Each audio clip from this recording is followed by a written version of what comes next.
Debuting with Jordan, Ralph found his time there frustrating, and it wasn't long before he was looking for another drive. So in 1999, he made the move to Williams and made a name for himself in the world of Formula One. The name Schumacher certainly attracts plenty of attention, on and off the racing track. When Ralph married his wife Cora, the Formula One driver made an impressive entrance by flying to the church in a helicopter. With fans lining the street outside the church in Austria, Ralph and his bride emerged from the church to the waiting crowd.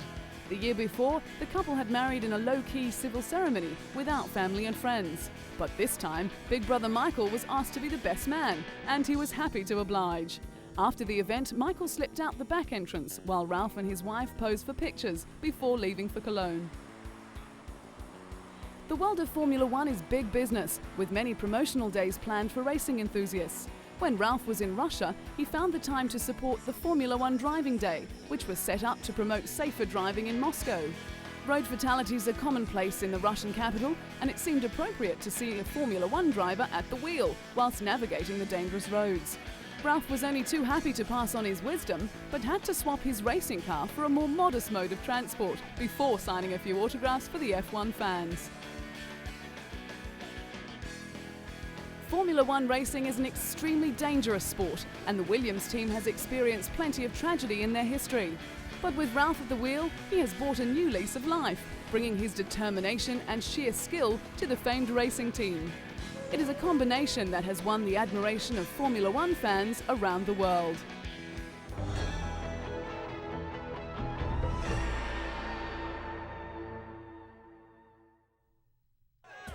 The allure of sport attracts fans from all walks of life, and the glamour of Formula One brings out the brightest stars. Rubbing shoulders with famous actors like compatriot Sean Connery is all in a day's work for Scottish driver David Coulthard, the #1 driver for the McLaren Mercedes. Not shy of the limelight, David's image has been featured on a billboard 4 stories high for Tag Heuer in New York. The Swiss watchmaker is the official timekeeper of Formula One and a corporate partner of the McLaren Mercedes Formula One team. The 4-story billboard was Tag Heuer's largest in the world and was part of a new ad campaign. Coming from a well-to-do Scottish family, David was surrounded by racing from an early age. He was karting from the age of 8 and was a multiple Scottish champion before he moved into Formula Ford, then Formula 3 in 1991.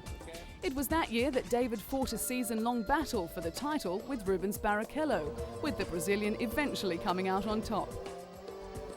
David's Formula One career began in 1994 in difficult circumstances. He was thrust into the spotlight when he replaced the legendary Ayrton Senna after his fatal crash. At the time, David was driving for the Williams team, who were dominating the sport at the time, and was sharing a seat with Nigel Mansell.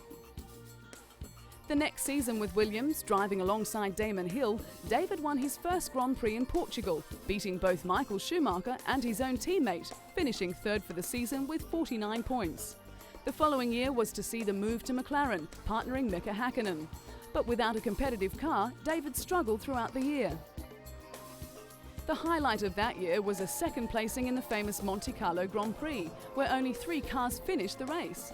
As the McLaren team became more competitive, so did David, and in Melbourne in 1997, he broke the drought by putting McLaren back on the winning track.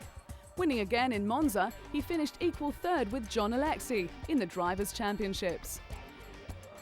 Over the course of the next few years, David had his share of ups and downs, with pit confusion, accidents, and the occasional mechanical problem, but it didn't slow him down too much. A serious plane crash in 2000 seemed to give the Scot a new perspective on life, but despite a very strong challenge for championship glory, he finished 3rd in the standings. Despite his gallant efforts, David has been plagued with team reliability problems. And with the emergence of a very dominant Michael Schumacher in the Ferrari team, the task of reaching the top keeps getting harder and harder. But when he's racing head-to-head with the best drivers in the world, David's never-give-up attitude will always come to the fore.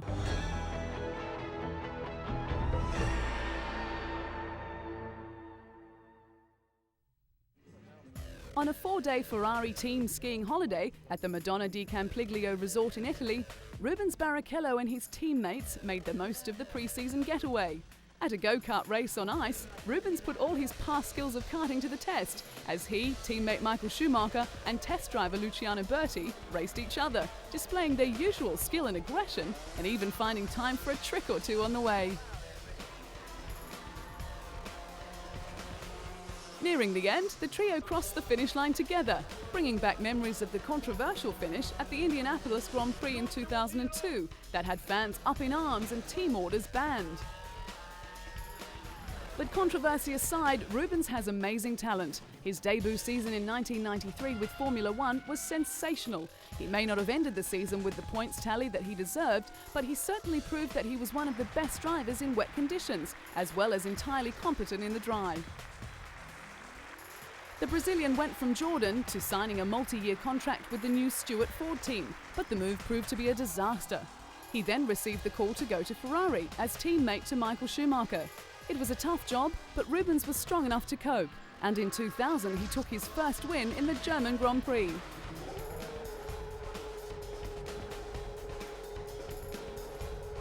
Before arriving at Ferrari though, Rubens had put in many hard years. The Jordan team began to suffer from reliability problems, even though the Brazilian had some brilliant results. 1996 proved to be a disappointing year, and Rubens parted ways with the Jordan team. Signing with Stewart Ford proved no better, with engines failing, despite the return of his personal performance. A superb second place at Monaco in 1997, one of the few times the car actually made it to the line, was a testament to his speed in wet weather conditions. But Rubens needed a car that would enable him to finish a race in order to make any progress as a driver, as well as to motivate himself, and he found that with Ferrari. But since joining the influential Ferrari team, the FIA pressed new rule changes designed to make Formula One cheaper and more exciting. With the spiralling costs required to compete at the highest level, the governing body announced a deal to keep the circuit from shrinking to 8. But the sport's richest teams, like Ferrari and Williams, balked at some of the ideas. Formula One has been dominated by Ferrari, with the team winning 15 of 17 races in 2002. But smaller teams are struggling to compete with the Italian giant, and with Ferrari's ability to secure the talents of Rubens Barrichello and Michael Schumacher, they are sure to stay on top of the championship's table.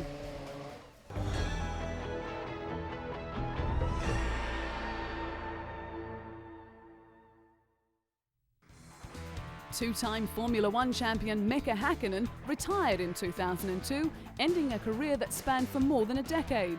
Mika, the elder flying Finn, who had 20 Grand Prix wins in his 11-year and 161 race career, decided to quit at the 2001 Monaco Grand Prix, but was persuaded by team principal Ron Dennis to take some time to think it over.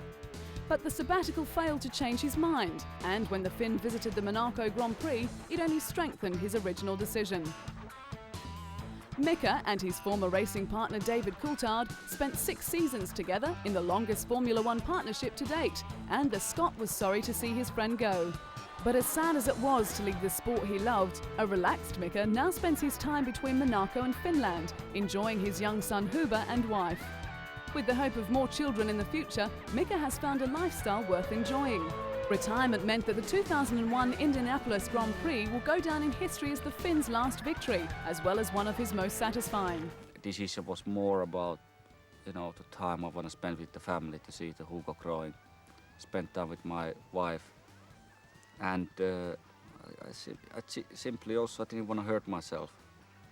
I've been so much through in my career in Formula One, particularly in '95, so I did achieve so much. I thought it's not worth it anymore to push your luck further. Throughout his time at McLaren, he made a lifelong friend in team boss Ron Dennis.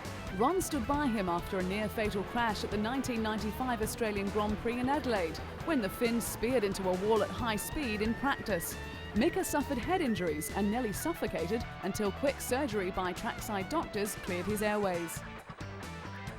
But once racing is in the blood, it is hard to get it out of the system. And with 2 Formula One World Championships already under his belt, the retired 34-year-old decided to test himself on 4-wheeled racing of a different kind.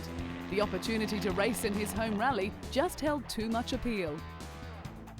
Mika completed 3 days of practice on the frozen Kemijoki River in the north of Finland for his guest appearance as a Mitsubishi driver in the Arctic Rally. He admitted that he was enjoying the format immensely, but was also acutely aware of the difference between the driving styles and the pressures involved.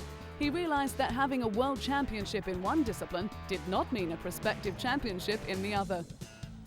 But the talented driver always wanted to try rally driving, and when the opportunity came up at the right time, Mika was willing to give it a go. And if all went well, then he would consider taking part in further rallies. For a rookie, he had plenty of talent and pedigree on his side, with more Finns having won the World Rally Championship than anyone else since the series began in the late 1980s. And when it comes to pedigree, Mika tops the list. His first win in Formula One opened a floodgate, and he took 8 victories in 1998 to beat Ferrari's Michael Schumacher to the championship by 14 points. He repeated the feat in 1999, beating Ferrari's Eddie Irvine to the title by 2 points after Michael Schumacher broke his leg at Silverstone. But the German was determined to get back into racing against Mika, rating him as his most competitive opponent on the circuit. The back-to-back World Championships powered the Finn into the select band of the world's greatest drivers. He joined 6 other luminaries who have achieved this feat, including Alberto Ascari, Juan Manuel Fangio, Jack Brabham, Alain Prost, Ayrton Senna and Michael Schumacher. In his final season, the Finn's thoughts were clearly elsewhere, and he finished 5th overall, despite wins at Indianapolis and Silverstone. Both victories came after he had made up his mind to quit.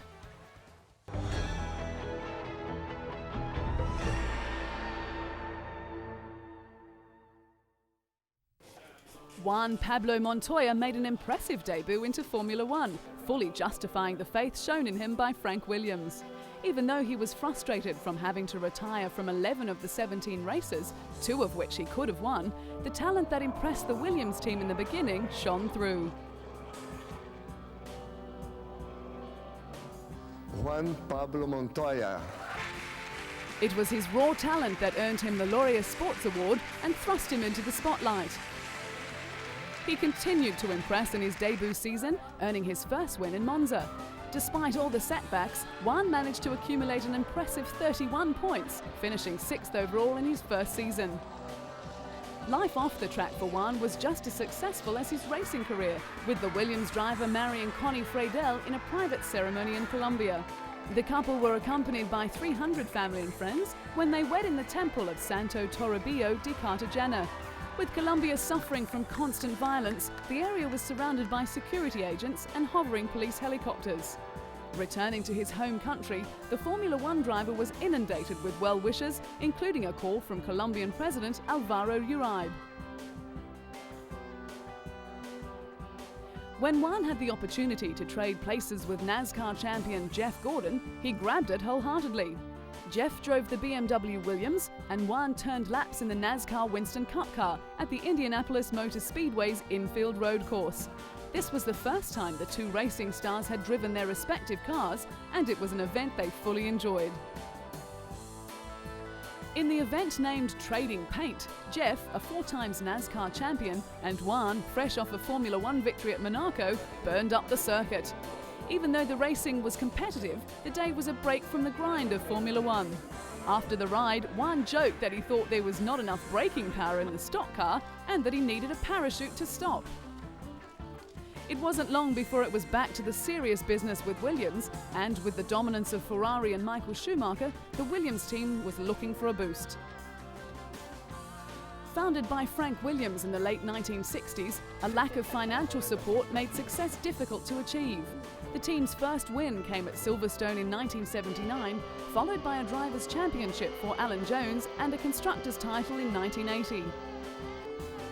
In 1986, Frank Williams was involved in a road accident which left him paralysed. Despite the trauma, the Williams drivers, Mansell and Piquet, dominated, with Alain Prost claiming the championship.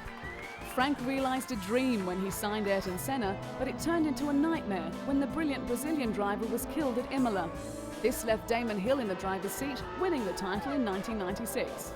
It was in 1999 when Frank acknowledged the talent of Juan, organising a swap deal for the Colombian to take up the role in the Chip Ganassi team. There he flourished, taking the kart title in his rookie year.